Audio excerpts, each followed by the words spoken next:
Ang kanin ay hindi lang kapartner ng ulam para sa ating mga Pinoy.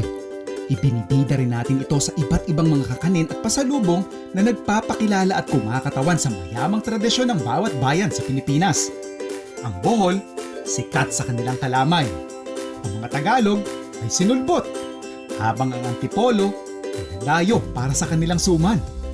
At kung karamihan sanay na kinakain ang suman sa pagsawsaw sa asukal o kaya ay latik, sa ibang bahagi ng bansa, piniprito muna ito. Gaya ng ibinahagi ko sa inyo nung bumisita tayo sa Batangas. Para sa ating savory suman dish na ito, gagamit ako ng karne mula sa hinimay na tapang taal, longganisa sa bawang, at itlog na maalat. So we have here rice paper. How you use this? Soak it quickly sa tubig. Ayan, dunk nyo lang. Shake nyo lang yung excess. Ito yung suman nilang may gata.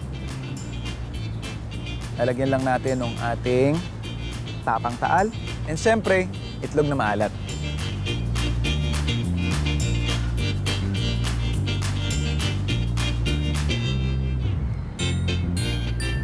So yan.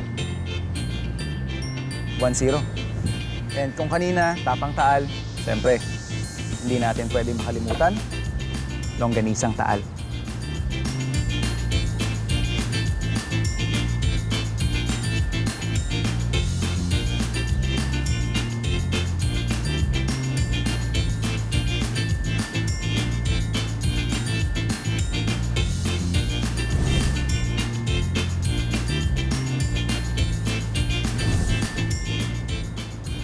I would like you to try it first.